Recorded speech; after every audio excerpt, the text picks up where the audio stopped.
Hello students, welcome to Gopali community of economics. Hope कि आप सब अच्छे प्रिपरेशन कर रहे हैं। और जो हमने पीछे वाला वीडियो डाला है जिसके अंदर थ्योरी ऑफ इंटरेस्ट डिस्कस किया है और उसके जो 15 क्वेश्चंस डाले हैं, होप कि आपने वो क्वेश्चंस अभी कर लिए होंगे। ठीक है। एंड जो मैंने एक आपको बात कही थी कि जो 16 मॉडल तक के जो वीडियो हैं उसको दोबारा देखें आराम से एंड देन थिंक।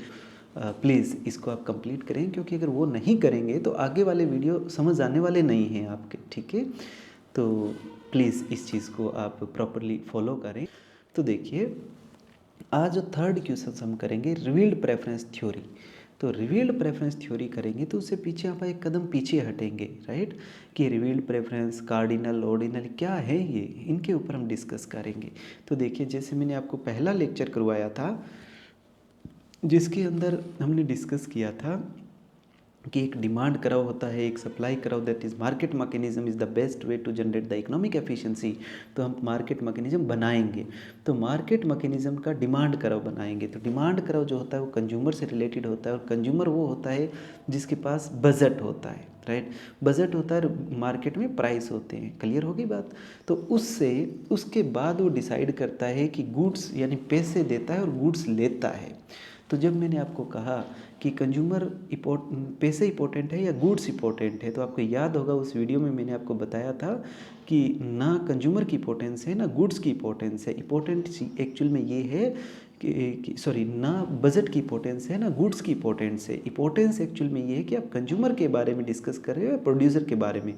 कंज्यूमर पैसे को भी और गुड्स को भी संतुष्टि की दृष्टि में देखता है। अगर गर्मी का टाइम है तो उसके पॉकेट में 500 रुपये रखने में उसको अच्छा लगता है तो वो 500 रुपये रखेगा। अगर सर्दी का टाइम है तो उसको कंबल लेने में अच्छा लगता है तो वो कंबल लेगा। You are getting my point.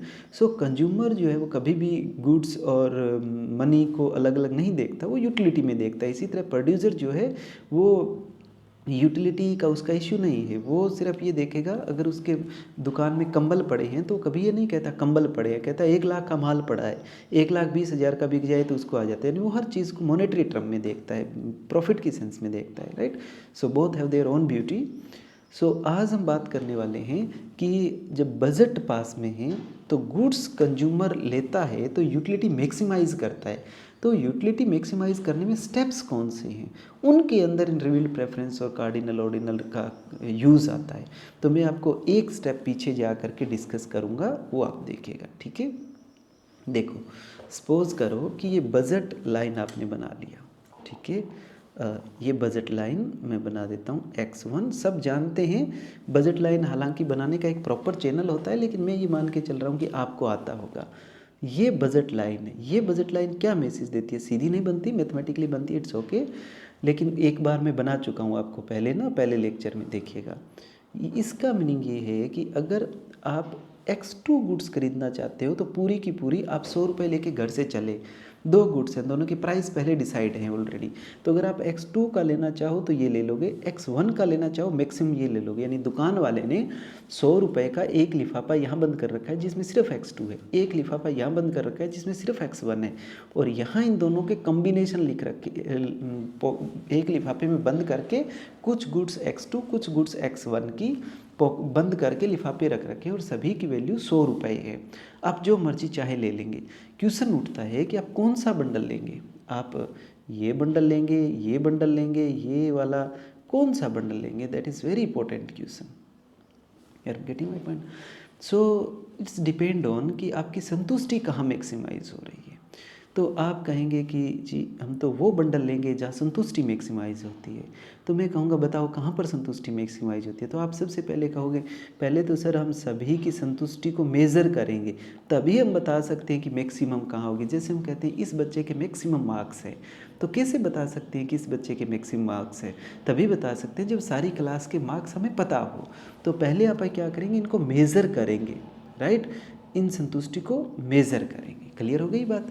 तो मैं ये कहना चाहता हूँ कि इनके अंदर जो चॉइस है, ये बंडल है, इनके अंदर जो चॉइस है वो 2 चीज़ों पे डिपेंड करेगी, 2 पार्ट पे डिपेंड करेगी। एक तो X1 एंड X2 का फिजिकल रिलेशन कैसा है, क्या वो कॉम्प्लीमेंट है, यानी चाय है और आइसक्रीम है, या वो दोनों में साथ में खाई जाने वाली है।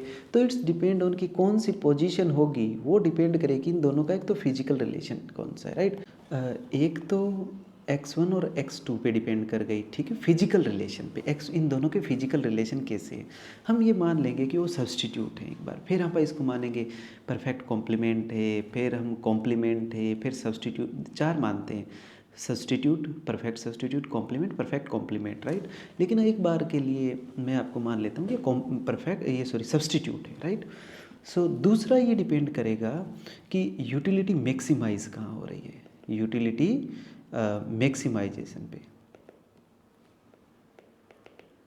राइट। देख लेना, यूटिलिटी मैक्सिमाइजेशन पे डिपेंड करेगा। यूटिलिटी मैक्सिमाइज तो बाद में होगी, जैसे मैंने आपको कहा कि किस पॉइंट पे यूटिलिटी मैक्सिमाइज हो रही है ये तो बाद में पता लगेगा, किस बंडल पे यूटिलिटी मैक्सिमाइज हो रही है ये तो बाद में पता लगेगा। इससे पहले हमें पता लगेगा कि एक्चुअल में जो संतुष्टि है या यूटिलिटी है वो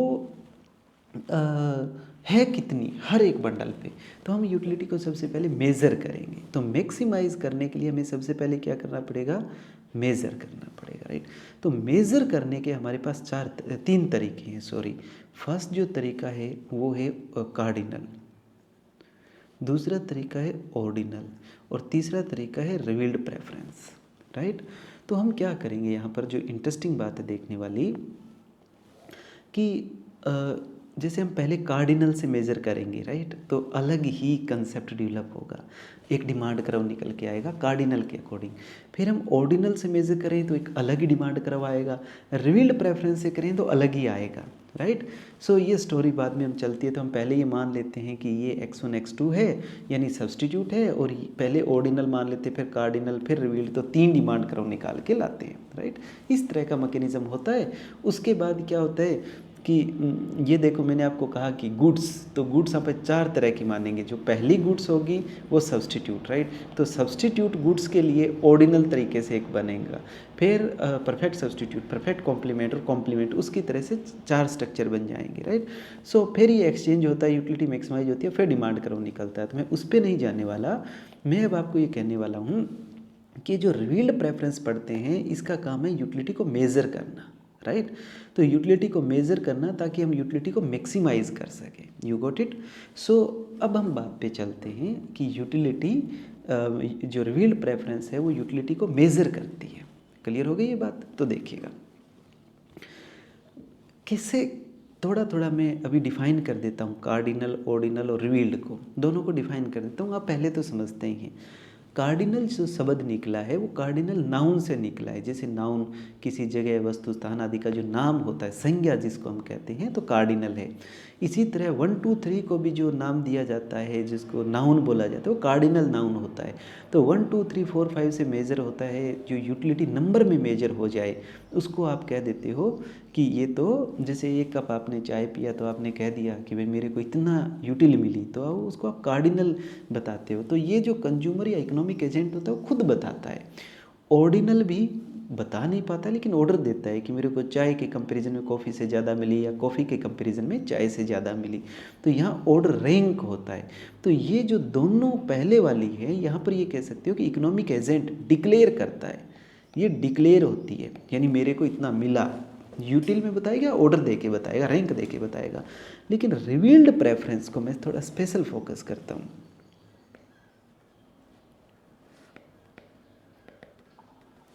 रिवील्ड प्रेफरेंस किस पे फोकस करती है, अब देखिएगा, ये प्रेफरेंस और फिर है रिवील्ड, राइट।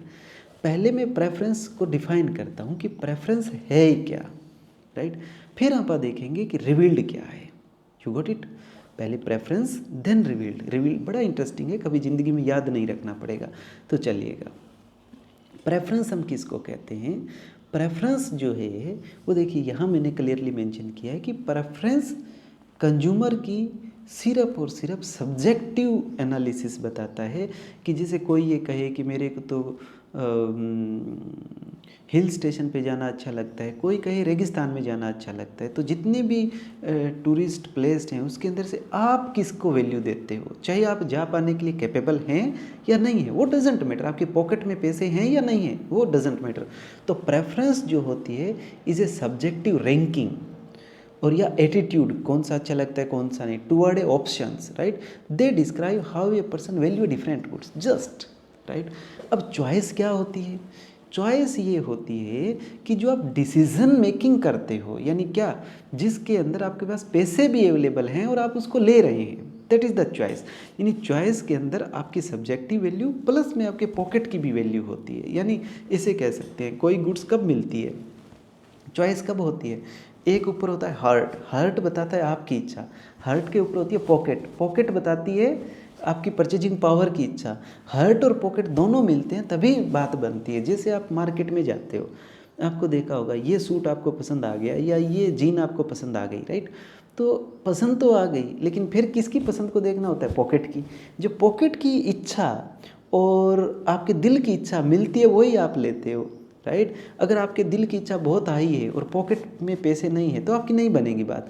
तो कोई चॉइस कब बनती है? जब दिल और पॉकेट दोनों मिलते हैं। तो मैं क्या कहना चाहता हूँ, जब दिल दिल की बात हो रही है, पॉकेट का केयर ही नहीं कर रहे हो और आप ऐसे कह रहे हो मेरे को तो भाई रोल्स रॉय अच्छी लगती है, मेरे को तो वो गाड़ी अच्छी लगती है, राइट। तो डेफिनेटली वो आपके प्रेफरेंस है, right, that is not your choice, क्योंकि अभी आपकी परचेजिंग पावर का पता नहीं। लेकिन जब आप डिसीजन मेकिंग करते हो, परचेजिंग पावर का भी पता होता है, उसको आप चॉइस बोलते हो। तो देखिए, choice are actual decision made based on this preference. जो प्रेफरेंस तो है ही डेफिनेटली, लेकिन उसमें पॉकेट भी लग जाता है, देन वो चॉइस बन जाती है within the contest of constraint and such as income and price. Clear हो गया? तो चॉइस आप ये कह सकते हो एक कदम आगे है, प्रेफरेंस सिर्फ आपके दिल को बताता है, चॉइस दिल और पॉकेट दोनों मिल के बनती है। आपको क्लियर हो गया होगा। तो यहाँ पर नोट डाल के भी मैंने बात लिखी, आप देख सकते हो कि preference are the foundation of decision making. सबसे पहले कोई चीज़ पसंद होनी चाहिए। आप मार्केट में जाते हो, पैसे पॉकेट में होते हैं और आप लेते हो, कहते हो नहीं यार पैसे 100 रुपये की आ रही है लेकिन पसंद नहीं है, ये तो मैं नहीं लूँगा। इसका मीनिंग प्रेफरेंस तो फाउंडेशंस हैं, राइट, सबसे पहले। While choice are the result of making a decision, right. वो कॉन्शियसनेस भी उसके साथ में, आपके पॉकेट भी उसके साथ में आया हुआ है, राइट। क्लियर हो गया? ये बात हमने यहाँ डिस्कस किया कि प्रेफरेंस के बारे में, कि प्रेफरेंस आपके दिल की इच्छा है। अब दिल की इच्छा समझ आ गया। प्रेफरेंस, इसको यूटिलिटी फंक्शन से बताया जाता है। यूटिलिटी फंक्शन जो है वो प्रेफरेंस को दिखाता है। क्लियर? आगे जब आएंगे तो हम बात करेंगे। अब रिवील्ड क्या है? रिवील शब्द का मीनिंग होता है दिखाना, बताना नहीं, दिखाना। बता तो इन दोनों में दिया, कार्डिनल ऑर्डिनल में क्या किया इकोनॉमिक एजेंट ने? बता दिया, मुंह से डिक्लेयर कर दिया। रिवील्ड शब्द का मीनिंग होता है दिखाना, और यहाँ पर रिवील्ड लगा है, यानी रिवील की सुपरलेटिव डिग्री लगी है, थर्ड वर्ब लगी है, इसे कह सकते हो, यानी सुपरलेटिव डिग्री लगी है। जब किसी भी वर्ब का सुपरलेटिव डिग्री लगती है, यानी थर्ड डिग्री लगती है, तो एडवर्ब का काम करती है। You're getting my point? या जैसे एडजेक्टिव होता है, जैसे वो धीरे धीरे चल रहा है तो चाल कैसी है? धीरे धीरे। तो ये धीरे धीरे क्या हो गई? एडवर्ब हो गई, चाल की, कार्य की विशेषता बता रही है, राइट। तो नाउन की जो विशेषता बताई वो एडजेक्टिव होता है, राइट। तो ये प्रेफरेंस, इच्छा, राइट। अब इच्छा कैसी, उसकी विशेषता बता रही है। क्लियर है? तो इच्छा अगर जब सुपरलेटिव डिग्री लग जाती है तो एडजेक्टिव या एडवर्ब का काम करती है, यानी उसकी विशेषता बताने की बात करती है। क्लियर हो गया? तो ये रिवील्ड जो है ना, वो विशेषता बता रही है किसकी? प्रेफरेंस की। तो आपको बोलना कैसे है? रिवील्ड प्रेफरेंस, यानी प्रेफरेंस कैसी है? रिवील्ड की हुई। You are getting my point, है ना। तो प्रेफरेंस कैसी है? रिवील्ड है। दोबारा बोलो, प्रेफरेंस कैसी है? रिवील्ड। यानी प्रेफरेंस पे फोकस रख करके आप रिवील्ड को ध्यान में दोगे कि प्रेफरेंस कैसी है? रिवील्ड है। यानी फोकस जो रखो, ध्यान रखोगे प्रेफरेंस पे, और उसको ऐसे दिखाओगे कि उसकी विशेषता पता लगे। कौन सी विशेषता?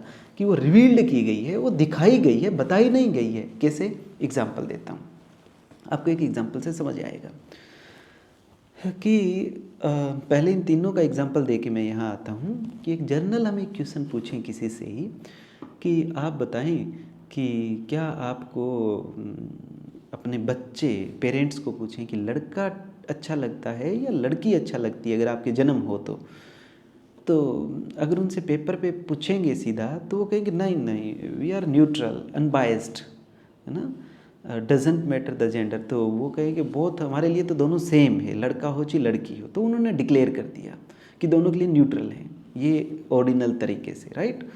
देन क्या होगा, आप उनके पास पूछें मत, अब उनसे उसके जो स्कूल वैन होती है उसमें चढ़े आएँ, ठीक है, और स्कूल वैन में बैठे हैं। तो एक घर, एक गली है सपोज करो, राइट, ये गली बना देता हूँ, इस गली में यहाँ ये घर है और ये स्कूल वैन है, राइट। पहले घर में स्कूल वैन जब रुकी तो एक लड़का निकल के आया, बड़ा था 10-12 साल का, फिर कोई बच्चा नहीं आया उस घर से। दूसरे घर में पहली लड़की आई जो सबसे बड़ी थी, फिर लड़की आई, फिर एक लड़का था छोटा ही छोटा, फिर कोई बच्चा नहीं था। तीसरे घर में फिर एक लड़का आया, कोई बच्चा नहीं था। चौथे घर में 4 लड़कियां थी बड़ी, फिर सबसे छोटा लड़का था, फिर कोई बच्चा नहीं था। तो ऐसे सो ऑन पैटर्न चल रहा है। तो डेफिनेटली आप क्या कंक्लूजन निकालो कि लड़का होने के बाद कोई बच्चा पैदा नहीं हुआ, लेकिन लड़की है तो बच्चा पैदा हो रहा है। इसका मीनिंग डेफिनेटली उनकी चॉइस क्या है, उनकी चॉइस है लड़के की। ये मैं एक एग्जांपल दे करके बता रहा हूँ इंडियन कंटेस्ट में। सो यहाँ पर वो चीज़ कितना ही डिक्लेयर करे कि हमारे तो दोनों के बराबर हैं, उनकी बात नहीं चलेगी, क्योंकि उनकी रियल लाइफ को हमने देख लिया, उन्होंने दिखा दिया। और कोई चीज़ जुबान से तो छुपा सकते हो, जीवन से नहीं छुपा सकते हो, राइट। आपके कर्म कैसे हैं वो दिखाई देंगे। तो ऐसा समझा जाता है कि किसी आदमी को देखना है तो उसकी ज़ुबान से नहीं, उसके कर्मों से देखो, काम से वो आदमी की क्वालिटी दिखाई पड़ती है कि वो कैसा व्यक्तित्व है उसका। सो मैं इस पे और एग्जांपल देता हूँ आपको, ठीक है।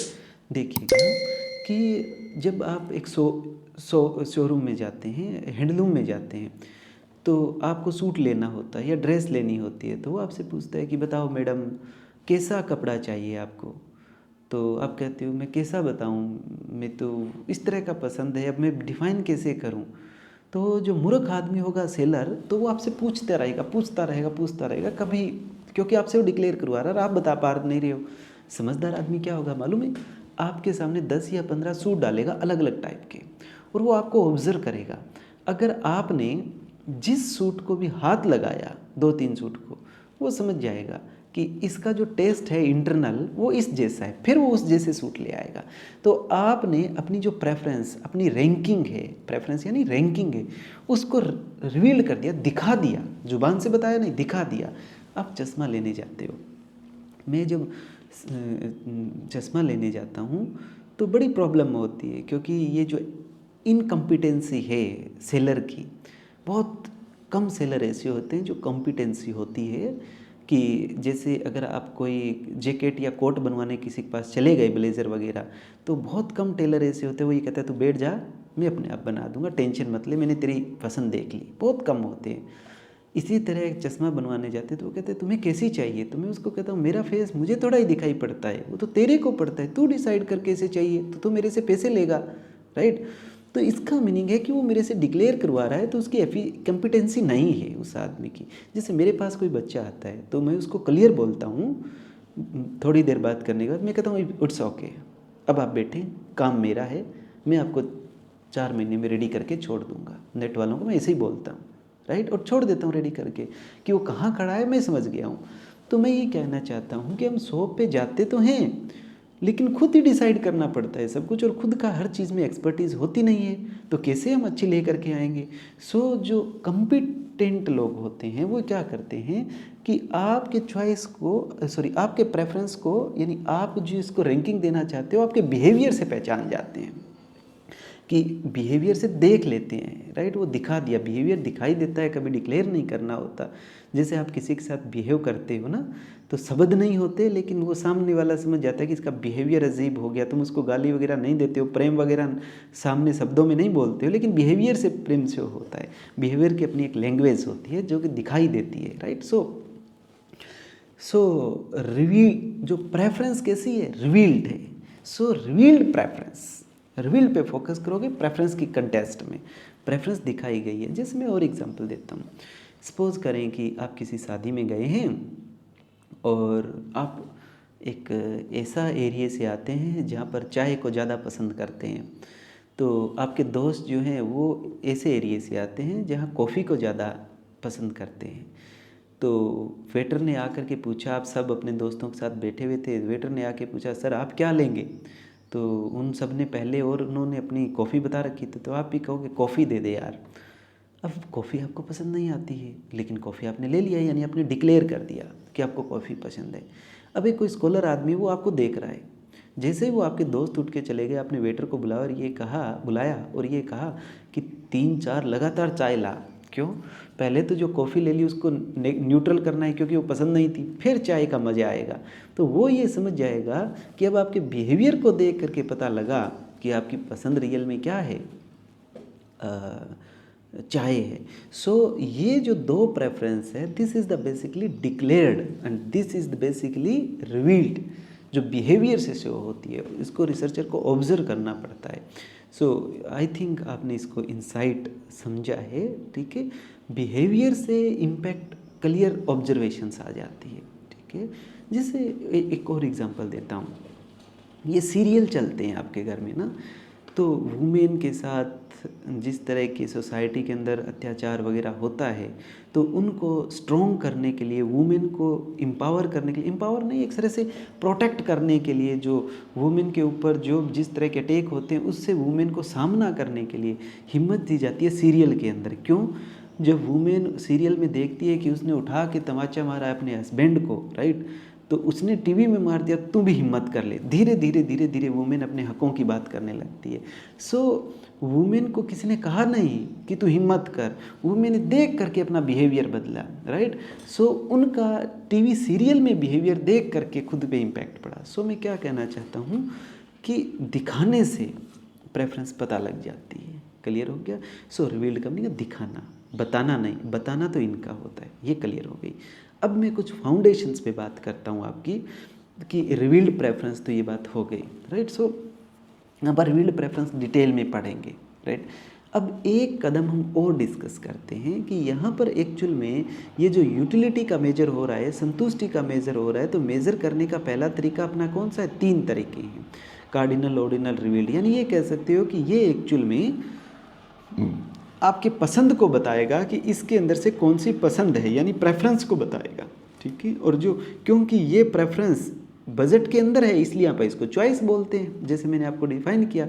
तो एक्चुअल में बजट तो आ गया, अब आपको प्रेफरेंस बतानी है इस बजट में, तो चॉइस बन जाएगी, ठीक है। तो आप डिस्कस करते हैं कि प्रेफरेंस जो है उसकी कुछ बेसिक कंडीशंस है, एक्सियम है वो, यानी प्रेफरेंस जब हम इकोनॉमिक्स में किसी आदमी को पढ़ते हैं कि ये इसने प्रेफरेंस दी, तो किस आदमी की प्रेफरेंस मानेंगे, यानी प्रेफरेंस का मीनिंग लाइकिंग या ऑर्डर, तो किस आदमी का आप ये मानेंगे? क्या पागल आदमी है उसका आप मान लेंगे, जिसका कि ये उसकी प्रेफरेंस सही है, वो कहेगा भाई नहीं, सुबह तो कहेगा मेरे को चाय अच्छी लगती है, दिन में वो कहेगा नहीं मेरे को कोल्ड ड्रिंक्स अच्छी लगती है, शाम को कोई और, शाम को कोई, ऐसे बदलता रहेगा बार बार। यानी सुबह उसने चाय और कोल्ड ड्रिंक्स में चाय खा, थोड़ी देर बाद कोल्ड ड्रिंक्स बोल दिया, चाय नहीं। ऐसे आदमी को हम कंसिडर नहीं करते हैं। क्यों कंसिडर नहीं करते हैं? दैट इज़ इंपॉर्टेंट थिंग, क्योंकि इससे कोई पैटर्न नहीं बनेगा। और ये जो साइंस है ना, ये सिर्फ पैटर्न को पकड़ती है। कैसे? कि सुबह आपने चाय और कॉफ़ी के अंदर चाय मांगी, तो 10 बजे भी आप चाय और कॉफ़ी के अंदर चाय ही मांगोगे, यानी ये पैटर्न बना रहा है। तो जैसे मैंने आपको कहा कि इस यूनिवर्स के अंदर, ये तो यूनिवर्स तो इनफाइनाइट है, राइट। तो इनफाइनाइट के अंदर साइंस सिर्फ पैटर्न ढूंढती है, और ज़रूरी नहीं कि वो पैटर्न इनफाइनिटी तक ऐसा बना हो, नहीं थोड़ी दूर तक बना है फिर नहीं। जैसे गैलेक्सी है, तो ऊपर आप देखते हो सोलर सिस्टम में कि ये जितने भी तारे हैं या गैलेक्सी जो मिलते हैं वो एक पैटर्न है, और भी तो तारे हैं, वो इंसान को समझ नहीं आता है, राइट। सो एनीवे, मैं इसका एक्सपर्ट नहीं हूँ, मैं आपको एग्जांपल दिया है, राइट। सो पैटर्न फाइंड आउट करने की सारी कोशिश होती है, इसलिए हम कुछ कंडीशन लगाएंगे ताकि हमें पैटर्न पता लग सके, और जब पैटर्न पता लग जाता है तो आगे का प्रिडिक्ट कर सकते हैं किसी इंसान के बारे में। तो प्रेफरेंस के बारे में क्या पैटर्न होगा, यानी कुछ बेसिक कंडीशंस होंगी प्रेफरेंस मेज़र करने की, तो दैट इज़ वेरी इंपॉर्टेंट। सो देखिएगा, पहला तो प्रेफरेंस कंप्लीटनेस होना चाहिए, कंप्लीटनेस का मीनिंग क्या होता है, that is very interesting, right. 3 तरह की प्रेफरेंस के बारे में आप मान के चलेंगे कि जब कंज्यूमर कोई प्रेफरेंस यानी रैंक, जब कंज्यूमर रैंक देता है किसी चीज़ को, अपना सब्जेक्टिव एनालिसिस करता है, तो वो कंज्यूमर 3 कंडीशन से गुजरना चाहिए, उसी को ही हम कंज्यूमर मानेंगे, उसी को ही हम ये बोल सकते हैं कि इकोनॉमिक एजेंट मानेंगे, और किसी को कंसिडर नहीं करेंगे, क्योंकि उसके बिना हमारा पैटर्न नहीं निकलेगा। तो देखिए कंप्लीटनेस क्या है। Preference are assume to in such that consumer can compare and rank the whole bundle. समझ रहे हैं कि कंप्लीटनेस का मीनिंग है, जैसे मैंने एग्जांपल दिया, आप ऐसे नहीं कहोगे कि नहीं भाई मैं तो डिसीजन नहीं ले पा रहा हूँ, मेरे को तो पता नहीं है, ऐसा नहीं होना चाहिए। तो यहाँ पर लिखा A is prefer to B या B is prefer to A, या दोनों उसके लिए बराबर है। ऐसा नहीं है कि वो कहे मैं तो डिसीजन नहीं ले पा रहा हूँ, ठीक है। यानी जो भी आपको चीज़ अच्छी लगती है उसके बारे में आप डिसीजन कंप्लीट कर सकें, डिसीजन ले सकें, राइट, फिनिश कर सकें उसको। So it mean consumer is just capable of making decision, यानी कंप्लीटनेस पहली एजम्पशन है प्रेफरेंस की कि कंज्यूमर डिसीजन लेने के लिए कैपेबल हो। जैसे कोई बच्चा है, उस बच्चे को पूछो तेरे को चाय अच्छी लगती है, कॉफ़ी अच्छी लगती है, एक्चुअल में वो बता ही नहीं पाएगा, यानी उसकी प्रेफरेंस कंप्लीट नहीं है। कंप्लीट का मीनिंग वो एग्जैक्ट नहीं बता पाएगा क्या अच्छा लगता है। You got it. So this is the complete, यानी प्रेफरेंस जब भी हो तो कंप्लीट होना चाहिए, इसको पता होना चाहिए कि ये मेरे लिए अच्छा है, वो डिसीजन मेकिंग के लिए रेडी हो। ये बहुत इंपॉर्टेंट है ट्रांजिटिविटी। ट्रांजिटिविटी को हम पढ़ेंगे। ट्रांजिटिविटी का मीनिंग ये है कि लॉजिकल वैलिडिटी, यानी लॉजिकल कंसिस्टेंसी। क्यों पढ़ते हैं इसको? ट्रांजिटिविटी क्या होती है? जनरली आप पढ़ते हो ए को बी से ज़्यादा प्रेफरेंस, बी को सी से, तो इसका मीनिंग है ए को सी से। ये ट्रांजिटिविटी का रियल में मीनिंग क्या है? जैसे मैंने आपको कहा कि पढ़ाई लिखाई का इतना ही मीनिंग है कि मनुष्य लॉजिकल हो जाए। ज़्यादातर जर्नल परसेप्शन बोलते हैं, जो भी अपने अंदर विचार आया उसी को बोल दिया, कोई लॉजिक नहीं देखा। तो एक्चुअल में रिसर्च वगैरह क्या है ये सब? क्योंकि आपकी थ्योरी वगैरह निकल गया, ये सारी रिसर्च हैं जो थ्योरी आप पढ़ते हो, तो ये रिवील्ड प्रेफरेंस वगैरह सब थ्योरी है। थ्योरी का मीनिंग क्या है? थ्योरी का मीनिंग है कि इस्टाब्लिश प्रूफ, एक इस्टाब्लिश फैक्ट है या इस्टाब्लिश धारणा है। वो धारणा परसेप्शन को इस्टाब्लिश कर दिया। कैसे? आपके अगर कोई विचार आया कि जैसे सपोज कीजिएगा कि भाई को ऊपर से कोई चीज़ डालते हो नीचे गिरती है, आपके विचार आया, ये एक परसेप्शन है। फिर आपने डेटा ले करके इसको प्रूव कर दिया, तो कि इसका मीनिंग ये नहीं है कि सारी चीज़ ऊपर से नीचे ही गिरेगी। सो जो पहले परसेप्शन होती है उसको फैक्ट से सपोर्ट करवा दिया जाता है लॉजिकली, सो वो थ्योरी बन जाती है। तो मनुष्य होने का सबसे बड़ा इम्पोर्टेंस ये है कि वो लॉजिकल रहे। जैसे मैं एक एग्जांपल देता हूँ कि हमारे कॉलेज में एक लैंग्वेज में एक प्रोग्राम था, तो एक पॉपुलर जो जिनको पीछे प्राइज़ मिला था, तो वो एक पोइट आए हुए थे। तो पोइट ने अपनी बातें रखी, तो किसान आंदोलन का डिस्कस हुआ कि उन्होंने कहा देखो पोइट्री की कितनी ताकत होती है, वो लोगों में ताकत भर देती है। देन मेरा बारी आई तो मैंने एक बात कही कि यस हमें पोइट्री तो करनी है, क्योंकि पोइट्री की तो ब्यूटी होती है। इंसान पोइट्री में इतने कुछ कह जाता है जो उनको लिख पढ़ करके नहीं कह पाता है, इतना मैसेज देता है। लेकिन पोइट्री लिखने के अंदर भी हमें फैक्चुअल होना चाहिए कि क्या तुम जो बात पोइम में लिख रहे हो वो लॉजिक को सपोर्ट कर रही है कि नहीं कर रही है। You are getting my point. जैसे आपने किसान आंदोलन के लिए कोई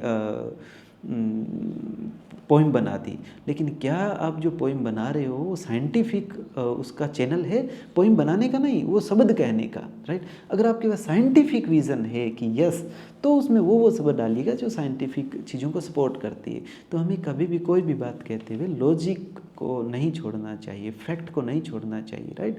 fact is the fact, fact is not emotional, right. Fact होता है, राइट। जैसे कोई भी चीज़ इमोशन से नहीं होता है। इमोशंस जो गुड इमोशंस होते हैं बिना लॉजिक के, वो अक्सर मैं कहता हूँ मोस्ट हार्मफुल थिंग्स है। सो देखिए, तो ट्रांजिटिविटी पे बात करते हैं कि ट्रांजिटिविटी ये बात है कि हम लॉजिकल देखते हैं कि वो जो इकोनॉमिक डिसीजन मेकिंग है, सबसे पहले तो डिसीजन बनाने के लिए कैपेबल है। तो आपने कहा कि वो कंप्लीट है। अगर कैपेबल है, वो डिसीजन ले सकता है, तो क्या वो लॉजिकल कंसिस्टेंट है? यानी ए को बी से, बी को सी से, तो ए को सी से इंपॉर्टेंस दे रहा है कि नहीं? यानी क्या एक लेवल की उसके अंदर लॉजिकल रहने की क्षमता है कि नहीं है? ये बात भी उसकी जांचनी है। तो देखो इसको नाम दिया logical consistency. Specially if a person prefer this ये आप पढ़ते हो right. This ensure that preference are logical ordered yet transitivity focus on how preference related to each other within a given set of options a b कैसे related है, एक छोटा दूसरा बड़ा, ये this is the logical consistency right. अब transitivity में ही एक इम्पोर्टेंट बात जुड़ी आती है कि जैसे ए से बी और बी से सी, तो ए से ये तो हो गया, लेकिन क्या वो आदमी सुबह ए से बी और बी से सी, तो ए से सी प्रीफर्ड हो गया, सुबह ऐसा था तो शाम को भी ऐसा है, अगले दिन भी ऐसा है, उससे अगले दिन भी ऐसा है क्या? तो इसको बोलते हैं कंसिस्टेंसी। यानी कंसिस्टेंसी और ट्रांजिटिविटी में क्या डिफरेंस है? कंसिस्टेंसी, ट्रांजिटिविटी ये बताता है कि आदमी लॉजिकल है कि नहीं है, और कंसिस्टेंसी बताता है कि वो लॉजिकल ओवर द पीरियड है कि नहीं है, ओवर द टाइम है कि नहीं है। सो यहाँ पर आप देख सकते हो कंसिस्टेंसी से स्टेबिलिटी ऑफ द प्रेफरेंस, यानी जो ऑर्डर दिया है उसमें स्टेबिलिटी है कि नहीं। तो आप इसको पढ़ लेना, क्लियर हो जाएगा। तो consistency focus on whether preference are stable over the time across the different context. Clear हो गया। सो एक्चुअल में हम कंसिस्टेंसी पढ़ते नहीं हैं, यानी कंसिस्टेंसी, अगर कंसिस्टेंसी है तो डेफिनेटली वहाँ ट्रांजिटिविटी है।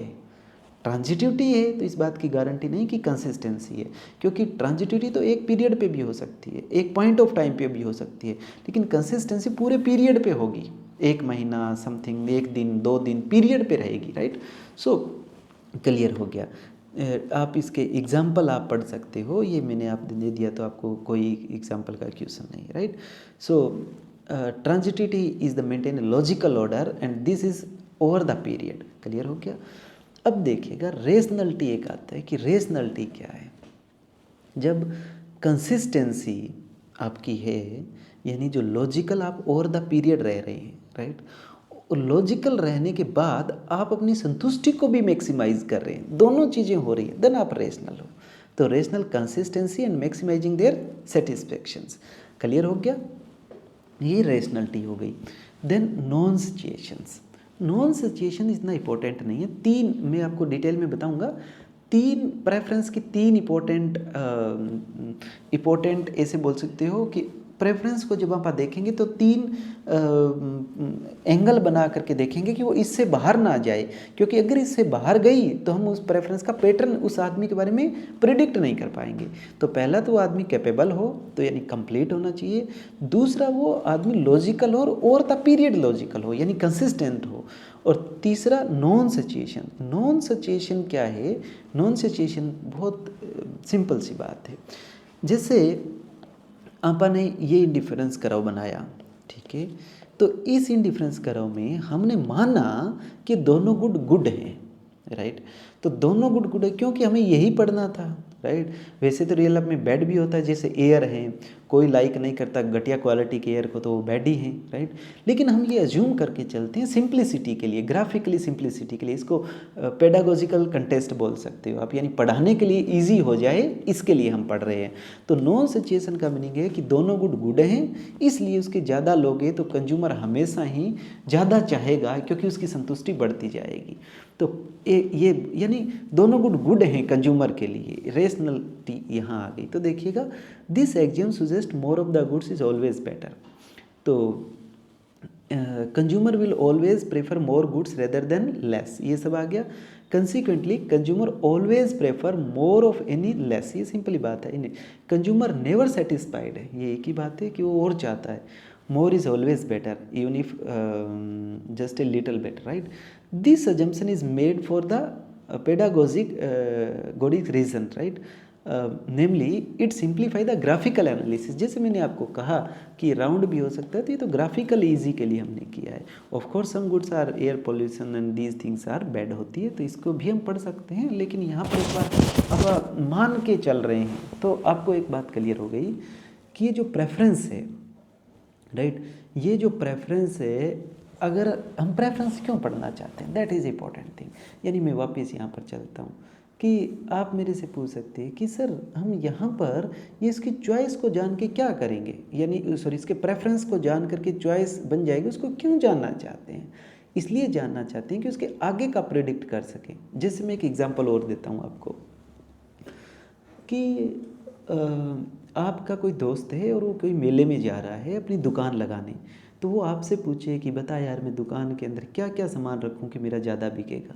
तो आप पिछले 10 साल से मेले में जाते हो और डेटा इकट्ठा करते हो कि वहाँ पर किन चीज़ों की प्रेफरेंस रहती है। तो आप उनको ऑब्जर्वेशन कर रखा है कि लोग खरीद खरीद के कौन सा लेके गए थे, यानी रिवील्ड प्रेफरेंस से आपने नोट डाउन कर रखा है कि लोग ये लाइक करते थे, जो लेके गए उसके हिसाब से आपने नोट कर लिया। तो उनकी प्रेफरेंस होगी तो आपने अपने दोस्त को बता दिया कि तू ये लेके जाना, वो ज़्यादा बिकेगी। इसका मीनिंग हम इसलिए जानना चाह रहे हैं किसी आदमी की चॉइस या प्रेफरेंस, ताकि आगे का हम उसका डिक्लेयर कर सकें, उसको ट्रेंड को निकाल सकें, राइट। सो ये पैटर्न ढूंढने का तरीका है एनीवे। तो देखिए, तो अब क्वेश्चन ये उठता है कि जब भी आप कोई पैटर्न ढूंढने के लिए चलेंगे तो उसको देखिए, जैसे आपके घर में अगर वो जो घास लगा हुआ होता है, या उसको आप बोलते हो जो आप बनाते हैं जिसमें उसका नाम दिमाग से निकल गया, मैं स्क्रीन पे लगा रहा हूँ, उसको आप देखिएगा कि ये जो बनी होती है ना अपने घर में पार्क वगैरह, या पार्क के अंदर वो एक दीवार सी बना देते हैं पौधों की और उसकी कटाई कर देते हैं। तो जो एक्स्ट्रा होती है, जैसे फाइकस समझ लीजिएगा, एक फाइकस का पेड़ है, या आप वो फाइकस नहीं तो एक ऐसे वो पट्टी सी बना देती है, मैं एग्जैक्टली उसका साइंटिफिक नाम है वो दिमाग से मेरे निकल गया है, राइट। सो मैं इसके ऊपर लगा दूंगा, उसका नाम आप देख लेना। वो दीवार होती है लेकिन उसकी कटिंग करके दीवार बनाते हैं तो इसे थोड़ा सुंदर दिखाई देता है। तो वो क्या है, पैटर्न है। एक्चुअली में पौधा इधर निकल गया, इधर निकल गया, लेकिन आपके उसके पौधे की और साइड काट दी तो वो पैटर्न दिखाई देता है। तो पैटर्न दिखाई देता है, वो सुंदर लगता है, राइट, संतुष्टि देता है। सो अगर हम किसी चीज़ को पैटर्न में करना चाहते हो तो साइड की चीज़ें आपको काटनी पड़ेगी और मेन चीज़ें रखनी पड़ेगी जिसके बेस पे आप पैटर्न को क्लियर कर सको। तो पैटर्न, प्रेफरेंस का पैटर्न पता करने के लिए हमें 3 चीज़ें रखनी पड़ेगी कि वो एक कंज्यूमर है, वो इकोनॉमिक एजेंट है, वो डिसीज़न लेने में कैपेबल है, कौन सी अच्छी कौन सी बुरी। फिर डिसीज़न ले तो लॉजिकल लें, लॉजिकल रहें, और उसके ऊपर कंसिस्टेंट रहें ओवर द पीरियड, तो कंसिस्टेंसी हो गई। और इन अगर वो चीज़ कंसिस्टेंट है, राइट, और उसको संतुष्टि भी मैक्सिमाइज करना चाहता है, तो ये रेशनलिटी हो गई। देन नॉन सैचुरेशन, तो ग्राफिकल इजीनेस के लिए हम मानते हैं लिमिटेड की दोनों गुड गुड हैं। तो ये 3 कंडीशंस हैं, फिर आप प्रेफरेंस को डिसाइड कर सकते हो, राइट। तो अब आप सिंपल ये कह सकते हो कि अगर ये आइसोक्वेंट है तो इससे आगे जाओगे तो संतुष्टि बढ़ेगी। तो पैटर्न ढूंढ लिया ना, कैसे बढ़ेगी, आपने पहले कंडीशन लगाई कि दोनों गुड गुड हैं, कंज्यूमर रेशनल है, राइट, या ये कहो कि ट्रांजिटिविटी है और कंप्लीट है वो डिसीजन लेने में। तो ये 3 चीज़ें हो गई, क्लियर है ना। सो ये 3 चीज़ें प्रेफरेंस की बेसिक कंडीशंस हैं। तो these 3 assumptions form the basic of consumer theory. They do not explain consumer preference but impose A degree of rationality and reasonableness, कि कंज्यूमर जो रीजनिंग करने के कैपेबल हुआ है कि नहीं हुआ है। जैसे रीजनिंग की पोटेंसी ये है कि कोई भी इंसान जनरली तो कॉमन सेंस में बोलता है, कॉमन सेंस में, क्योंकि अब मैं आपको कह दिया जाए कि आईफोन सस्ता है कि एंड्रॉयड, तो आप कहोगे कि आईफोन तो महंगा है, क्योंकि आप लॉजिक यूज़ नहीं करते हो। फिर मैं आपको पूछूं 10 रुपये वाला बल्ब सस्ता है कि 70 वाला, तो आप कहोगे 10 वाला सस्ता है, फटाक से बोलोगे। लेकिन जब आप रीजनिंग करोगे माइंड में तो आपको पता लगेगा 70 वाला सस्ता है। सो ये रीजनिंग करने का बेसिक, ताकि पैटर्न बनाया जा सके। ओके, तो प्रेफरेंस का एक, कंप्लीट या डिसीजन लेने के लिए कैपेबल हो। प्रेफरेंस का दूसरा कि वो लॉजिकल हो, राइट, तो ट्रांजिटिविटी। तीसरा नॉन सैचुरेशंस। ये एक स्टैंडर्ड, ऐसे कह सकते हो बेसिक अजम्पशंस है, राइट। अगर हम बहुत स्ट्रॉन्ग होना चाहते हैं तो कंसिस्टेंसी बोल दो, कंसिस्टेंसी बहुत स्ट्रॉन्ग बात हो गई, और रेशनलिटी बहुत स्ट्रॉन्ग बात हो गई, ठीक है। सो अब वहाँ पर चलते हैं रिवील्ड प्रेफरेंस को समझते हैं कि रिवील्ड प्रेफरेंस पूरी थ्योरी क्या है, फिर आपको समझ आ जाएगा, ठीक है। तो देखिए बच्चे, हालांकि रिवील्ड प्रेफरेंस समझने से पहले ऑर्डिनल प्रेफरेंस समझना पड़ता है, बड़ा इंटरेस्टिंग मैकेनिज्म है, तभी वहाँ से लॉ ऑफ डिमांड निकल के आता है। लेकिन मैं आपको यहीं से एक्सप्लेन कर दूंगा, रिवील्ड प्रेफरेंस आपकी समझ आ जाएगी। तो देखिएगा, रिवील्ड प्रेफरेंस, प्रेफरेंस जो दिखाई गई है, एक बात क्लियर हो गई। अब दिखाई कैसे गई है, एक एग्जांपल देता हूँ। आपका एक दोस्त है जो आपके एरिया में कोल्ड ड्रिंक्स की एक दुकान खोलना चाहता है, ठीक है। और वो आपसे पूछता है कि बताओ मैं कौन सा कोल्ड ड्रिंक्स रखूं। तो आप कहते हो रुको मैं पता करता हूँ। आप उसी एरिया में 3-4 शॉप और हैं, तो 1 महीना आप एक शॉप के आगे जाके बैठ गए, वहाँ आप सिर्फ बैठे रहे गेट के आगे। एक आदमी निकला घर से, ठीक है। वो जैसे ही घर से निकला, सॉरी घर से नहीं, उस स्टोर से, तो उसने पेप्सी उठा रखी थी, ठीक है। दूसरा आदमी निकला तो दूसरे आदमी ने कोका कोला उठा रखी थी, तीसरे आदमी ने फिर पेप्सी, चौथे ने पेप्सी, पांचवें ने पेप्सी, छठे ने लिम्का उठा रखी थी, 6 ने फिर पेप्सी, पेप्सी सो ऑन। तो आप चुपचाप अपने घर आ गए और आपने बहुत सारे डेटा इकट्ठे कर लिए, यानी इसको टेक्निकली बोलते हैं जब तक नॉर्मल ना हो जाए। अब नॉर्मल क्या होता है मैं उस पर नहीं जाता, चलो बता देता हूँ क्योंकि आपको क्लियरिटी आएगी, बिना ये कहे ठीक नहीं है। नॉर्मल होने का मीनिंग क्या है? What is the normal? Normal, what is the normal? Can you tell me? Normal क्या होता है? आप कहोगे नॉर्मल व्यवहार। वो किसने डिसाइड किया नॉर्मल बिहेवियर? जैसे मान लीजिए आप एक ऐसे इलाके में रहते हो जहाँ लोग आपस में मार काट करते हैं और आप बिल्कुल शांत सीधे साधे जाते हो, वहाँ रहते हो, तो आप तो उनके लिए अब नॉर्मल हो। कहोगे नहीं सर कैसे? बताता हूँ। आप हॉस्पिटल में चले जाओ, पागल हॉस्पिटल में, ठीक है। तो पागल हॉस्पिटल में तो एक दूसरे के आपस में थपेड़े मारते हैं, ये उनके लिए नॉर्मल बिहेवियर। आप चले गए, वो आपके खींच के मारेंगे मुंह पे, आप बैठे रहेंगे तो भी मारेंगे। आप ये कहोगे ये क्या कर रहे हैं, वो ये कहते हैं हम तो सही कर रहे हैं, तू ऐसे कैसे बैठा है। यानी what is the normal? Normal वही होता है जो मेजॉरिटी को रिप्रेजेंट करे, रिप्रेजेंटेटिव। कैसे? और एग्जांपल देता हूँ। ये बताएं मेरे को कि आपको कैसे पता लगा इंसान को कि मनुष्य के अंदर 12 ग्राम से 16 ग्राम के बीच ब्लड होना चाहिए, वो इंसान नॉर्मल है, उसी का ब्लड नॉर्मल रेंज में है? नहीं, पहले मनुष्य का लिया, दूसरे का लिया, तीसरे के ब्लड चेक किया, ऐसे करते करते हीमोग्लोबिन ब्लड के अंदर चेक करते गए, बहुत सारे डेटा इकट्ठे हो गए। तब उस इकट्ठे से पता लगा कि मान लीजिए 5 करोड़ इकट्ठे हुए या 100 करोड़ इकट्ठे हुए, तो उससे ये पता लगा 100 करोड़ के अंदर से 90 करोड़ लोगों का 12 से 16 के बीच में है, इसलिए मेजोरिटी ये है। तो जो मेजोरिटी को रिप्रेजेंट करता है वो सही है। तो आप ये कहोगे और लोगों के जैसा ही तेरा है। और तुम्हें बुखार हो जाता है तो आप कहते हो भाई अब नॉर्मल हो गई चीज़ें, अब नॉर्मल सिचुएशन। अब नॉर्मल का क्या मीनिंग है? कि जो सभी की ज़िंदगी है उसकी जैसी आपकी नहीं रही। जैसे कोरोना के अंदर अगर किसी की इनकम गिरी तो वो अब नॉर्मल नहीं है क्योंकि सभी की गिरी। ये तो नॉर्मल शब्द का यहाँ मीनिंग होता है कि जो मेजॉरिटी को बताए वही नॉर्मल है, राइट। और मेजॉरिटी को कुछ भी बता सकता है। जैसे एक एग्जांपल और दूँ, 100 में से सभी बच्चों के 5, 6, 4 नंबर आए, राइट। तो एक आदमी के 90 नंबर आ गए, तो आप ये कहोगे ऐसा नहीं हो सकता, कोई ना कोई गड़बड़ हुई, क्योंकि ये तो अब नॉर्मल हो गया कि मेजॉरिटी के कितने नंबर आए हैं, 5, 6 के 4 बार। तुम्हें क्या कहना चाहता हूँ, नॉर्मल क्या है? जो मेजॉरिटी को रिप्रेजेंट करे, राइट। तो तब मैंने आपको कहा कि आपने अपने जो फ्रेंड है उसके आपने डेटा लिया, वो जो उसमें अलग अलग स्टोर के अंदर से, तो वहाँ से आपको पता लगा कि यहाँ तो पेप्सी ज़्यादा सेल होती है। कब पता? जब लार्ज नंबर डेटा हो गया तो मेजॉरिटी को शो कर जाएंगे, राइट। तो आपने उसको कहा कि भाई यहाँ तो पेप्सी ज़्यादा लेते हैं तो आप पेप्सी रखो, ठीक है। तो आप लोग पेप्सी रखिएगा, सॉरी, तो वो पेप्सी खरीद लेगा डेफिनेटली, ठीक है। तो मैं क्या कहना चाहता हूँ आपको मेनली कि हमने क्वेश्चंस हमारा ये था कि भाई जैसे आपके एरिया में आपको शॉप खोलना है तो आप अपने फ्रेंड को पूछोगे कि हम कौन सी वो रखूं, तो वो आपको औरों की देख करके बताएगा। यानी क्या, लोगों ने पहले चूज़ किया उस रेस्टोरेंट के, उस स्टोर के अंदर, उन्होंने पेप्सी लिया और बाहर आए। लेने का मीनिंग क्या है? उनकी दिल की इच्छा और पॉकेट से पैसे भी दिया, वो उनकी क्या है? चॉइस।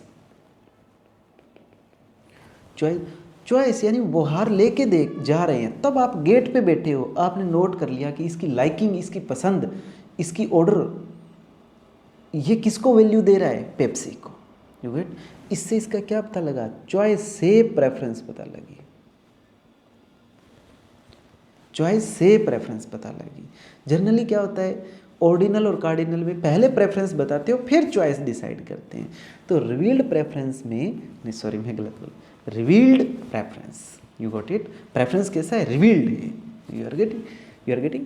सो रिवील्ड प्रेफरेंस जो है, दिखाई गई जो प्रेफरेंस है, दिखाई कैसे, चॉइस से प्रेफरेंस बताया, तो इसमें चॉइस पहले आती है, प्रेफरेंस बाद में आती है, क्लियर। तो अपन चॉइस के ऊपर थोड़ी सी और डिस्कस करेंगे तो प्रेफरेंस से अपने को पता लग जाएगा, क्लियर।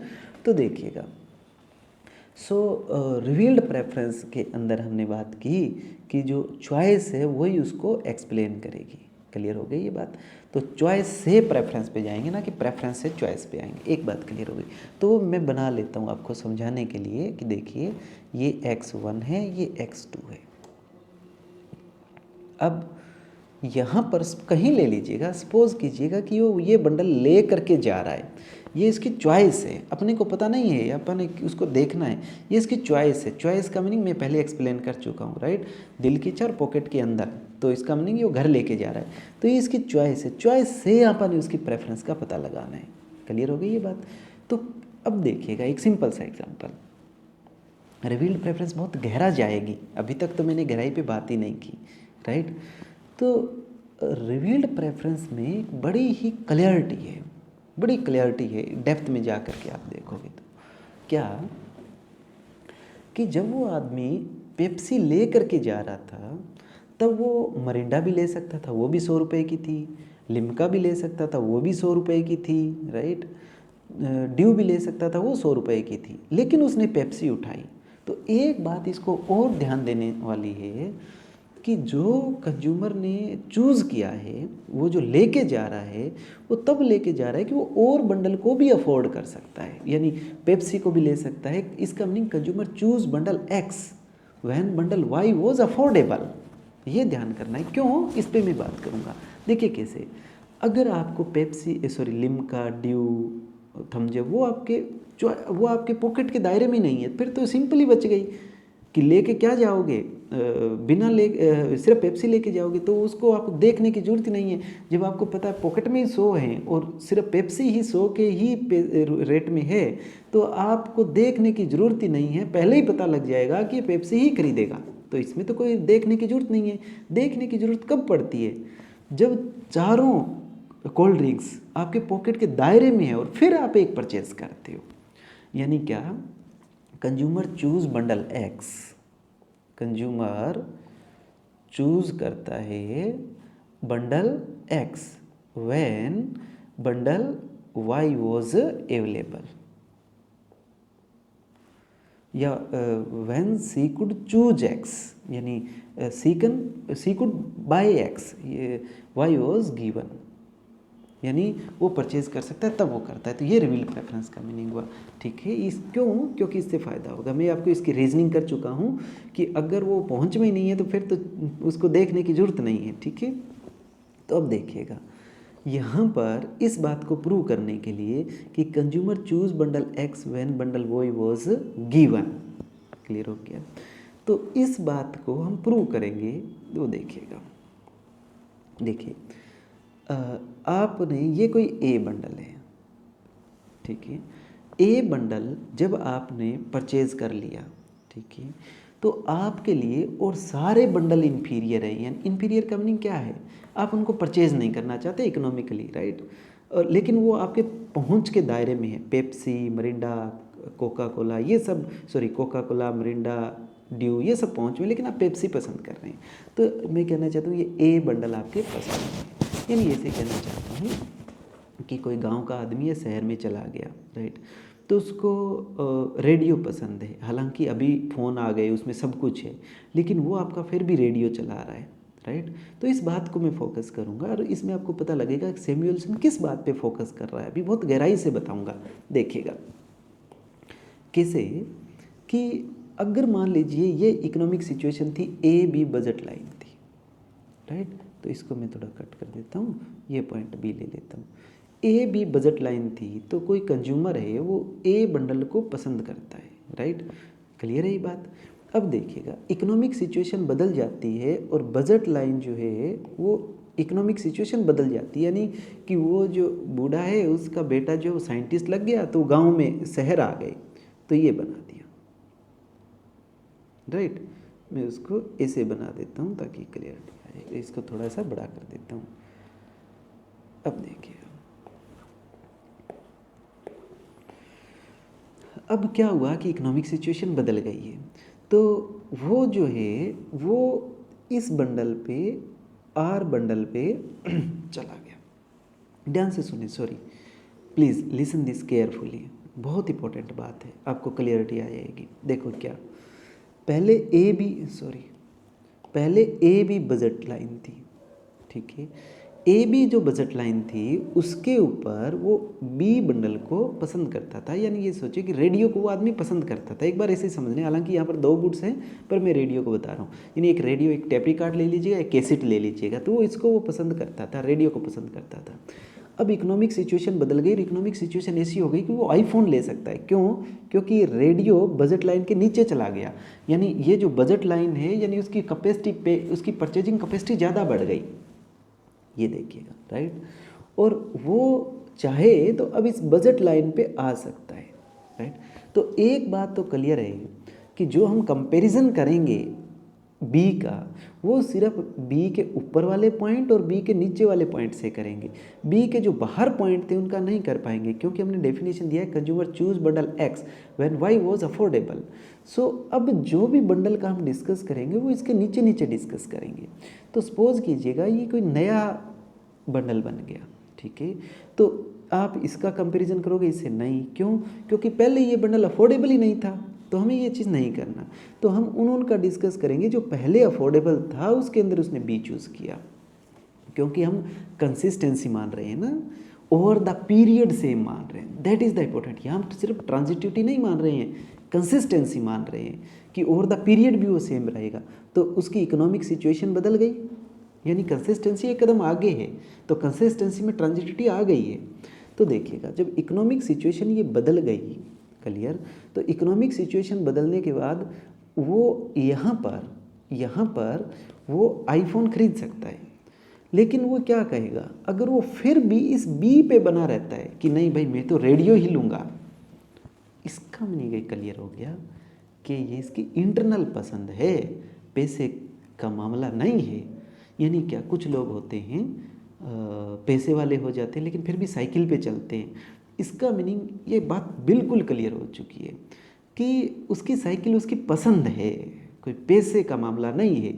और जो ऑर्डिनल हम पढ़ते हैं उसमें आप फोकस रखते हैं पैसे पे, कि इस बजट के अंदर वो इसको ले रहा है, यानी ये टच कर रहा है। लेकिन रिवील्ड प्रेफरेंस में सैमुअल्सन ज़्यादा जो फोकस कर रहा है वो ठीक है, बजट तो है, लेकिन अब यहाँ से देख रहे हो आप, बजट के अंदर पसंद पे ज़्यादा फोकस है। और वो ये कहता है जो आप पढ़ते हो ऑर्डिनल, तो ऑर्डिनल के ऊपर ये होता है कि वो बजट लाइन के ऊपर ही आएगा, यानी वहाँ इंपॉर्टेंस है बजट लाइन की। कैसे? आप ये पढ़ते हैं कि जो ऑप्टिमल चॉइस है वो बजट लाइन के ऊपर ही आएगी, क्योंकि पूरा खर्च करना है। यहाँ पर ऐसा कुछ नहीं है। देखो, ये ए बी बजट लाइन थी, तो ए बी बजट लाइन पे वो बी पे कर रहा था, ऊपर कर रहा था बजट लाइन के, नो इश्यू। अब क्या हुआ, जब ए डैश और बी डैश बजट लाइन बन गई, तब भी वो सिर्फ इसी को ही लाइक कर रहा है। यानी क्या, ये पॉइंट बजट लाइन के नीचे, यानी बी पॉइंट बजट लाइन के नीचे आ गया है, तो भी वो बी को ही पसंद कर रहा है, तभी वो कंसिस्टेंट है ना। तो इसका मीनिंग उसकी चॉइस है, उसके अंदर की पसंद है, उसकी आत्मा की पसंद है। उसको ये नहीं मीनिंग है कि तेरा बजट लाइन के ऊपर ही आना चाहिए, यस, बजट के अंदर आना चाहिए। यानी ये जो थ्योरी है वो ज़्यादा फोकस कर रही है गिवन बजट में लाइकिंग को, अंदर की लाइकिंग को। जैसे मैंने आपको एग्जांपल दिया कि आप कितना ही झूठ बोलते रहो, डिक्लेयर करते रहो, आपका बिहेवियर दिखा देगा। तो यहाँ से ये बिहेवियर पकड़ा जा रहा है ना कि इकोनॉमिक सिचुएशन बदली, ब्लू लाइन की बजट लाइन हुई, तो अब वो आईफोन खरीद रहा है, खरीदने के कैपेबल है, लेकिन फिर भी वो क्या खरीद रहा है, रेडियो ही खरीद रहा है। इसका मीनिंग यहाँ पर मैं ये दिखाना चाहता हूँ कि बजट लाइन के ऊपर नहीं, सॉरी, बजट लाइन के जो नीचे कोई भी पॉइंट है वो, यानी जो उसने चूज कर लिया पेप्सी, उसके अलावा सारे के सारे उसके लिए इंफीरियर है। This is a very strong statement. जैसे मैं ये कहूँ कि इधर x1 और इधर x2 ले लिया और ये इंडिफरेंस कर्व बना दिया, तो इसके ऊपर तो सारे इक्वल लाइकली है, तो इसका मीनिंग ये वीक ऑर्डर है। ऑर्डर का मीनिंग रैंक दी गई है क्या, वीक। राइट। तो देखिएगा अभी मैं इसको एक्सप्लेन करूँगा। ये बहुत स्ट्रॉन्ग लाइकिंग है, राइट, इसलिए इसको कहते हैं ये स्ट्रॉन्ग ऑर्डर है, यानी जो ही कह दिया उसके अलावा सारे इन्फीरियर है उसके लिए। क्लियर हो गई ये बात? तो देखो क्लियर है ना ये बात, सारे इन्फीरियर हैं। तो बच्चे में ये इस बात को यानी स्ट्रॉन्ग ऑर्डर मैं लिख देता हूँ, स्ट्रॉन्ग ऑर्डर।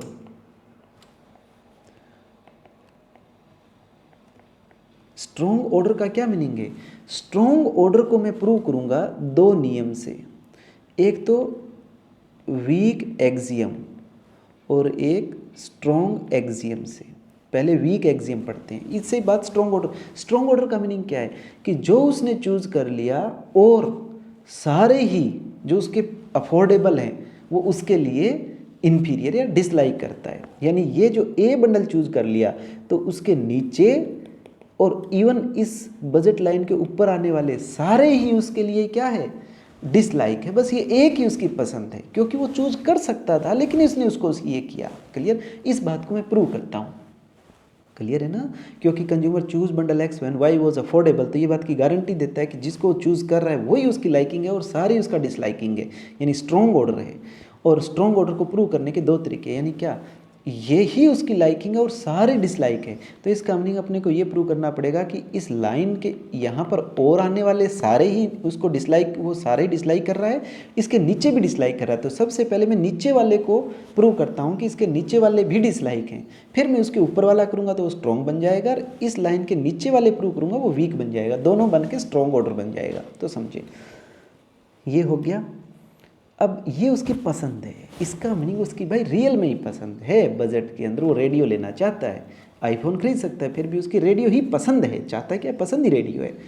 तो इसका मीनिंग हो गया कि इसके नीचे बजट लाइन के यहाँ नीचे का और ऊपर का इश्यू नहीं रहा अब, क्योंकि ये कहीं तो ये ऊपर आ रहा है वैसे तो, राइट, तो भी इसको पसंद नहीं कर रहा है क्योंकि वो तो वही पसंद कर रहा है। क्योंकि पहले आप सोचते थे ऑर्डिनल में कि बजट लाइन के नीचे आता है उसको वो डिसलाइक करता है, बजट के ऊपर ही लेना है। नहीं, यहाँ फोकस है जो पॉकेट के पहुँच में उसमें सबसे ज़्यादा स्ट्रॉन्ग पसंद किसकी है। तो देखो ए बी जब बजट लाइन थी तो उसने बी को पसंद किया, राइट। देन ब्लू लाइन की इकोनॉमिक सिचुएशन बदल गई, कंसिस्टेंसी की बात है, सिचुएशन बदल रही है और द सिचुएशन वो सेम रख रहा है, तो इसका मीनिंग है फिर भी वो इसी को ही पसंद करेगा। हालांकि वो क्या ले सकता है? बजट लाइन के ऊपर, यानी ज़्यादा परचेजिंग वाला, ज़्यादा कौन सा? आईफोन ले सकता है जो रेडियो से महंगा आता है, लेकिन फिर भी वो इसी को ले रहा है। इसका मीनिंग इसकी लाइकिंग है, अंदर की लाइकिंग है। तो आप देख रहे हो ना, रिवील्ड प्रेफरेंस के साथ यानी रियलिटी के साथ टच हो रही है ना ये बात, ठीक है। तो इसको आप कहते हैं वीक एक्सियम। क्या कि अगर बी बंडल को आर से इंपॉर्टेंस दी डायरेक्टली तो इकोनॉमिक सिचुएशन बदलने पर भी बी को डायरेक्टली इंपॉर्टेंस मिलेगी आर से। तो इकोनॉमिक सिचुएशन कौन सी बदली? ये, लेकिन फिर कोई बी को मिली। एक बात हो गया। इससे ये प्रूव हो गया कि इस लाइन के नीचे आने वाले सारे इन्फीरियर हो गए इसके लिए, ठीक है। अब आपको नीचे और ऊपर का भ्रम सारा मिट जाएगा। अब ऊपर ऊपर वाला रह गया, इस लाइन के जो ऊपर आने वाले हैं वो मैं और प्रूव कर देता हूँ। देखो देखिएगा, ये x1 ये x2, right. This is the budget line, initial budget line कोई भी ले लो, ए बी। क्लियर? अब आप क्या कीजिएगा, ये आपने सपोज करो कि ये आपने ग्रीन ही ले रखा है, ब्लैक ले रखा है, कोई बात नहीं, कहीं ले लीजिएगा, ये बी ले लिया। अब आप बी जो है वो आपका एक प्रॉब्लम हो गई बी में कि बी अब आपका इकोनॉमिक सिचुएशन ऐसे बदल गई, यानी ये ब्लैक ए बी हो गया। इकोनॉमिक सिचुएशन ऐसी हो गई कि ब्लैक नहीं है, मैं इसको कलर और कर देता हूँ क्योंकि ब्लैक तो ले रखा है ना मैंने। देखिएगा ब्लू ले लेते हैं। अब इकोनॉमिक सिचुएशन ऐसी हो गई, ब्लू जो ए बी है, अब आपकी ब्लू ए बी हो गई, तो जो ब्लैक ए बी वाला, ब्लैक बी वाला पॉइंट वो अफोर्डेबल ही नहीं है। तो अफोर्डेबल नहीं है तो रिवील्ड प्रेफरेंस का कोई मीनिंग नहीं, खरीदने का कोई मीनिंग नहीं। तो देखिएगा अब आपने क्या किया कि भाई आप ये पॉइंट खरीदने लग गए, यू पॉइंट, क्योंकि बी अफोर्डेबल नहीं रहा। या इसको मैं ले लेता हूँ कि ये आपका ऊपर वाला जो पॉइंट था आर ले लेता हूँ। अब क्या सिचुएशन है कि बी अफोर्डेबल नहीं है, राइट। बी अफोर्डेबल नहीं है तो एक पॉइंट और ले लीजिएगा, यहाँ पर आप लिख लीजिएगा डब्ल्यू पॉइंट। तो अगर वही पीछे वाला यूज़ करेंगे डायरेक्टली, वो वीक एक्सियम क्या कि ये तो पहुंच में ही नहीं है तो इसका डिस्कस ही नहीं करना, लेकिन इस बजट लाइन पे आप इसको पसंद करते हो आर पॉइंट को, तो आर को पसंद करते हो किससे, डब्ल्यू से। तो इकोनॉमिक सिचुएशन बदलेगी तो भी आप किसको पसंद करोगे, आर को ही पसंद करोगे डब्ल्यू से। क्लियर। तो अब एक बात देखिएगा, मैं इसको, ये तो अभी तक वीक एक्सियम ही था ना, अभी मैं इसको क्लियर करता हूँ, सुनो। देखिए कि सबसे ज़्यादा पहले आप पसंद करते थे बी को, लेकिन वो बी अफोर्डेबल नहीं रहा। क्लियर। तो आर अफोर्डेबल बन गया। तो मैं ये कह सकता हूँ, देखो बी पसंद होता था आपको आर से, ऊपर पढ़ के आए डायरेक्टली, लेकिन अब इकोनॉमिक सिचुएशन बदल गई तो उसकी वजह से आर आपको अच्छा लगने लग गया डब्ल्यू से। क्लियर हो गई। लेकिन अब इसमें अगर आप ट्रांजिटिविटी देखें कि इकोनॉमिक सिचुएशन अगर वापस ठीक हो जाएगी, तो अगर वो कंसिस्टेंट है ओवर द पीरियड, जैसे पीछे प्रूव करके आए हैं, तो वो बी को लाइक करेगा डब्ल्यू से। क्लियर हो गई बात। तो इससे क्या हुआ कि बी को डब्ल्यू से लाइक कर रहा है indirectly, that is a strong axiom. तो इसका मीनिंग अब क्या प्रूव हो गया कि बी के नीचे आने वाले भी इंफीरियर थे और बी के ऊपर आने वाले, यानी उस बजट लाइन के ऊपर आने वाले भी उसके लिए डिसलाइक है, इंफीरियर है। तो जो उसने कह दिया वही उसकी चॉइस है, राइट, वही उसके लिए सब कुछ है। तो ये क्या है, consumer choose bundle X when why was given. तो इसको मैंने प्रूव कैसे किया, दो एक्सियम में। स्ट्रॉन्ग एक्सियम क्या है, सुनिए, अगर कोई एक कंज्यूमर किसी एक बंडल को डायरेक्टली या इनडायरेक्टली, क्या बोल रहा हूँ, डायरेक्टली या इनडायरेक्टली दूसरे बंडल के कंपैरिजन में पसंद करता है, तो इकोनॉमिक सिचुएशन बदलने पर भी वो डायरेक्टली या इनडायरेक्टली उसी को ही पसंद करेगा। दोनों डायरेक्टली और इनडायरेक्टली, ये इनडायरेक्टली आया ना। लेकिन स्ट्रॉन्ग एक्सियम क्या है, स्ट्रॉन्ग एक्सियम ये है कि अगर एक कोई डायरेक्टली एक बंडल से दूसरे बंडल को पसंद करता है तो इकोनॉमिक सिचुएशन बदलने पर वो डायरेक्टली पसंद बनी रहेगी। तो ये वीक एक्सियम है। यानी ऐसे समझ सकते हैं इसको एग्जांपल कि समझो कि एक कोई ए है, उसकी बी के साथ नहीं बनती, ठीक है, लेकिन बी की सी डी ई के साथ बनती है। तो इसका मीनिंग इनकी जो आपस में ए और बी की दुश्मनी है वो वीक है, कोई ज़्यादा स्ट्रॉन्ग दुश्मनी नहीं है, राइट। अगर स्ट्रॉन्ग दुश्मनी होती तो क्या होता, बी ए की बी के साथ भी नहीं बनती और ए की जिनकी बी के साथ जिन जिन की बनती है ए उनके साथ भी नाता नहीं रखता। तो इसका मीनिंग क्या हो गया, बहुत स्ट्रॉन्ग दुश्मनी है। जैसे एक एग्जांपल दें भारत पाकिस्तान का, कि सपोज करें कि इंडियन गवर्नमेंट का पाकिस्तान की गवर्नमेंट के साथ नहीं बनता, ठीक है, तो इट्स ओके चलेगा। लेकिन पाकिस्तान के अमेरिका के साथ बनती है, चाइना के साथ बनती है, रशिया के साथ बनती है, कोई प्रॉब्लम नहीं। लेकिन अगर इंडिया ये कह देता है कि पाकिस्तान जिन जिन के साथ दोस्ती है उनके साथ भी हम नहीं रखेंगे, तो इसका मतलब पाकिस्तान के साथ बहुत ज़्यादा स्ट्रॉन्ग दुश्मनी है। तो स्ट्रॉन्ग एक्सियम कहता है डायरेक्टली या इनडायरेक्टली फिर भी उसको सेम पे रहे, राइट। वीक एक्सियम कहता है डायरेक्टली औरों से कोई लेना देना नहीं, दोनों बन के स्ट्रॉन्ग ऑर्डर बन जाता है कि जो उसने चूज़ कर लिया वही उसके पसंद है। यानी क्या, अब मैं यहाँ लिख देता हूँ, अगर यहाँ डब्ल्यू पॉइंट आया तो इकोनॉमिक सिचुएशन ये हो जाती है तो ना तो इसको पसंद करेगा ना वो इसको करेगा, लेकिन किस कंडीशन पे, एक तो कंसिस्टेंसी रहेगी ओवर द पीरियड, और दूसरा वो जब चूज़ करके जा रहा है तो रेशनल है। रेशनल क्या है, कंसिस्टेंट प्लस में यूटिलिटी मैक्सिमाइज करना चाहता है। क्लियर। तो अब देखिएगा, आप इस क्वेश्चन पे आते हैं। क्वेश्चन क्या कहता है कि in the light of revealed preference theory consider the following axiom and select the right answer from the given code, rationality, consistency, transitivity या non satiations. That is the important question. समझ रहे हैं, इस बात को आप समझिए क्या कहता है। ये बात ये कह रहा है कि बताइएगा इनके अंदर कौन सा है, तो नॉन सिचुएशंस तो नहीं होगा क्योंकि वो तो सिंपल ग्राफिकल क्वेश्चंस हैं, तो ये तो बात खत्म हो गई, राइट। जब रेशनलिटी हम बोलते हैं तो रेशनलिटी में कंसिस्टेंसी ऑलरेडी इंक्लूड होगी ओवर द पीरियड, और हम बार बार देख रहे हैं कि ओवर द पीरियड तो रहना ही पड़ रहा है, तो ओवर द पीरियड प्लस में वो यूटिलिटी मैक्सिमाइज कर रहा है, यानी कि चूज ही कर रहा है, तो रेशनलिटी तो बन ही गया है, ठीक है। तो रेशनलिटी में कंसिस्टेंसी ऑटोमेटिक आ गई, क्लियर हो गया।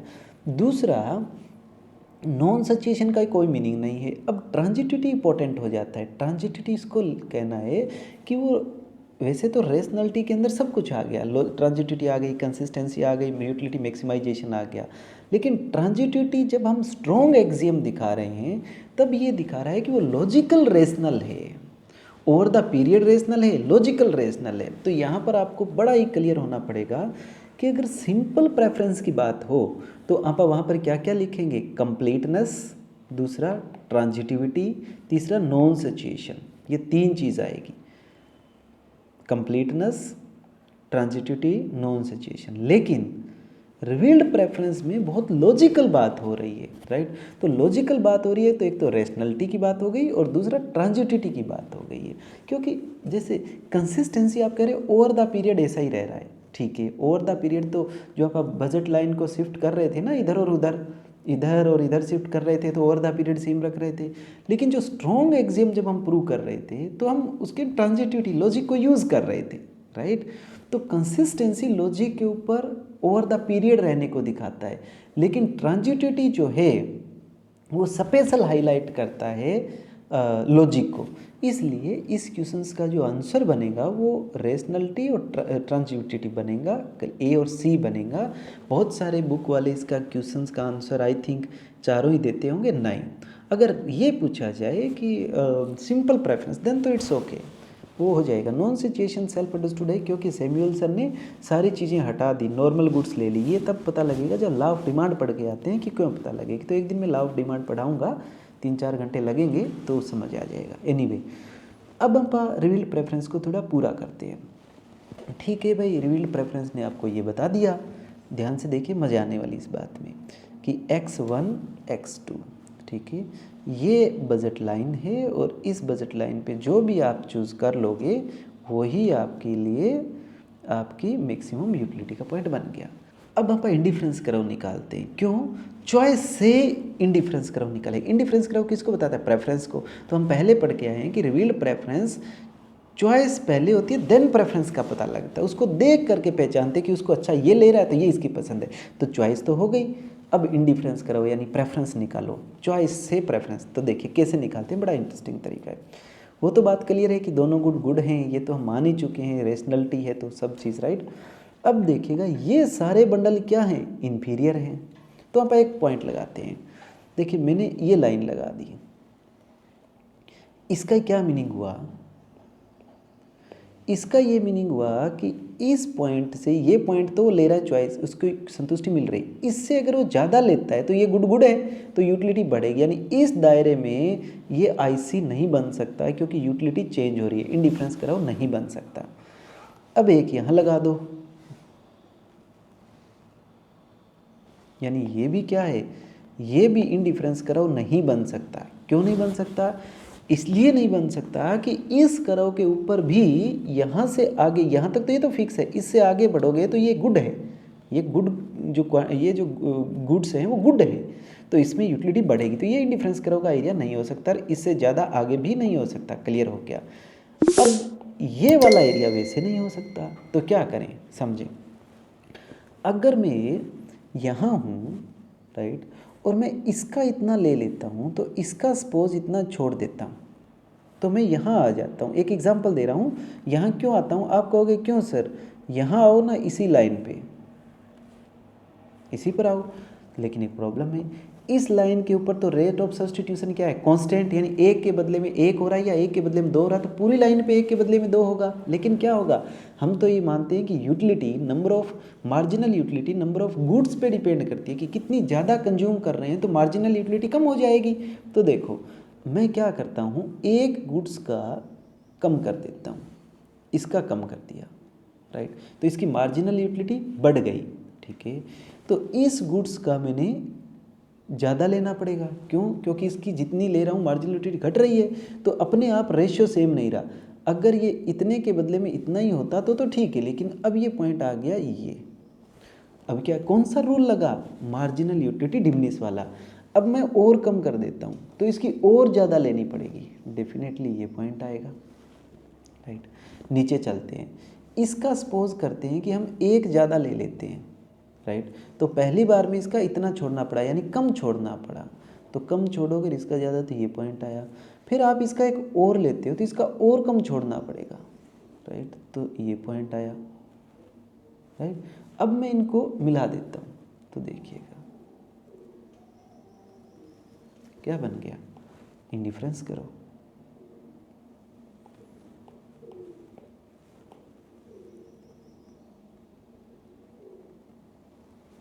डिफरेंस करो बन गया। You are getting my point.